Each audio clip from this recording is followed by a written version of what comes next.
Hello, welcome to my YouTube channel Deepak ફૂડીમાં તમારું સ્વાગત છે। હું દીપક રાઠોડ। આજે આપણે કંઈક બનાવીએ છીએ પનીરનું।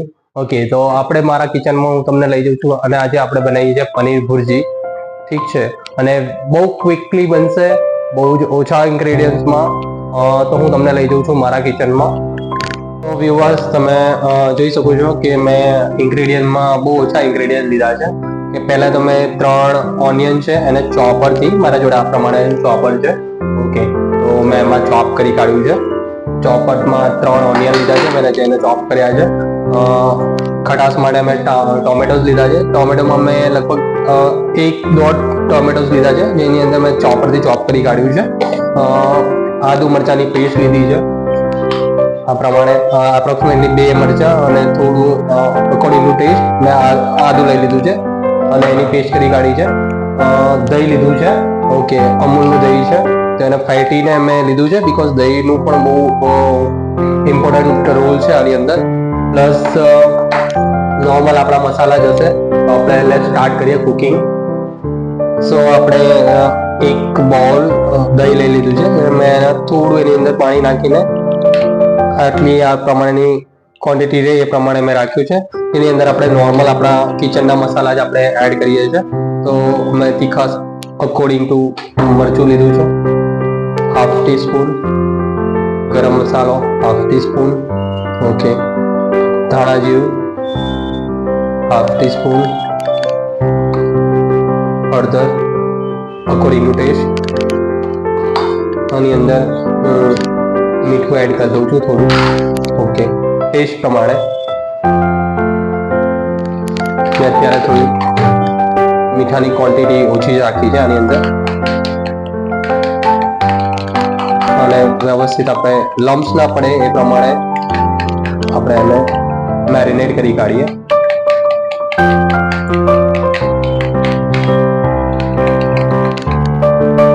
આનું પોર્શન્સ અને મેરિનેશન બહુ ઇમ્પોર્ટન્ટ છે, તો આ પ્રમાણે આપણે મેરિનેટ કરી કાઢીએ છીએ। આપણે અત્યારે એક પેન લીધું છે। ઓકે, હું એપ્રોક્સિમેટલી 2 to 3 સ્પૂન આની અંદર તેલ એડ કરું છું। તમે પ્લસ થોડું બટર એડ કરું છું।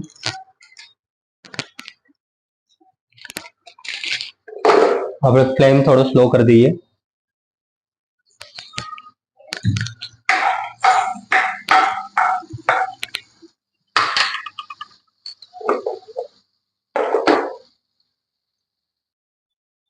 તો તેલ ગરમ થઈ ચૂક્યું છે, એની અંદર આપણે હાફ ટેબલ સ્પૂન જીરું એડ કરીએ છીએ।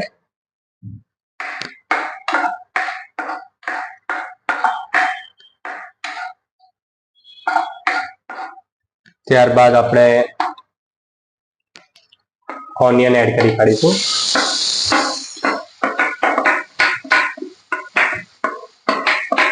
ઓનિયનને તમારે રેડ થાય ત્યાં સુધી થવા દેવાનું છે। ફ્લેમ થોડો મીડિયમ કરવાનો છે।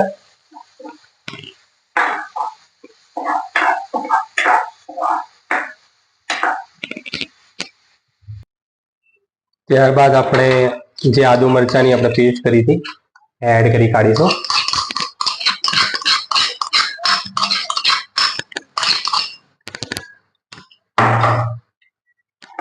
વેલ મિક્સ કરી કાઢીશું।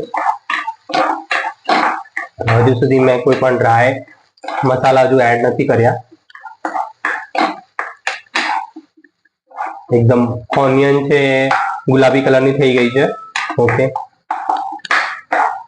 હવે આપણે જે મેરિનેશન આપણે ક્રિએટ કર્યું હતું, બનાવ્યું હતું, એ નાખી અને આપણે આને ફ્લેમ તમારે હાઈ ટુ સ્લો કરી કાઢવાનો છે।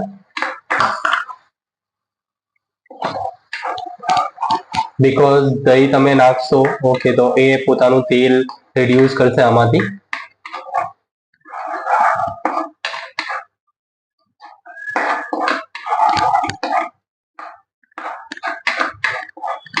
સ્લો ફ્લેમમાં તમારે આને થવા દેવાનું છે। થોડો ચણાનો લોટ એડ કરવાનો છે, વિધીના હાફ ટીસ્પૂન.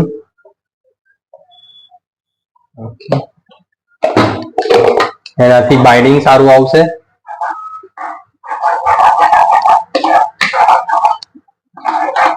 અને આ સ્ટેજ ઉપર સ્પેચ્યુલાથી ગ્રેવીને બરોબર મિક્સઅપ કરતું રહેવાનું છે.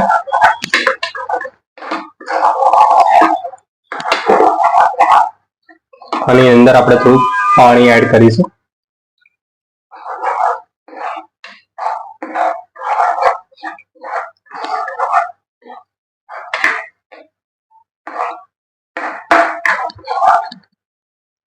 હવે આપણે જે પનીર ગ્રેડેડ કર્યું હતું, ઓકે, એ આપણે એડ કરી કાઢીશું.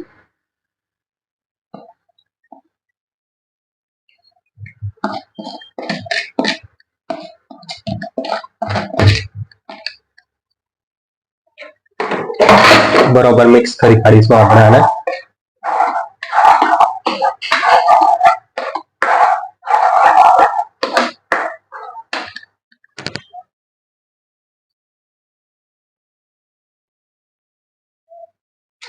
ઓલમોસ્ટ આપણું ડન થવા આવ્યું છે. તો મારા જોડે કસૂરી મેથી છે, હું થોડું સ્પ્રિંકલ કરી દઉં છું આના ઉપર.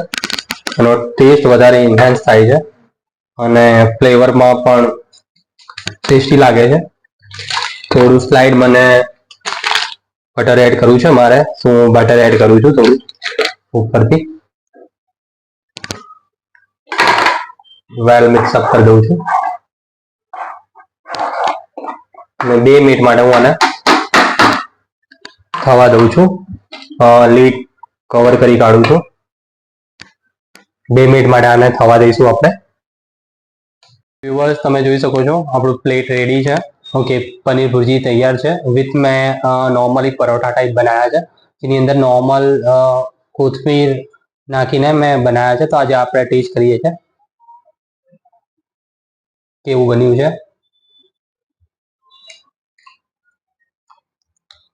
એકદમ ટેસ્ટી. દહીંનું જે મેરિનેટ કરેલું હતું એનું પ્રોપરલી ટેસ્ટ આવી રહ્યો છે. તો તમે પણ જરૂરથી એકવાર ટ્રાય કરજો આ જ રીતે બનાવવાનું. અને મારી ચેનલ દીપક ફૂડીને જરૂરથી લાઈક કરજો, શેર કરજો. Thank you so much.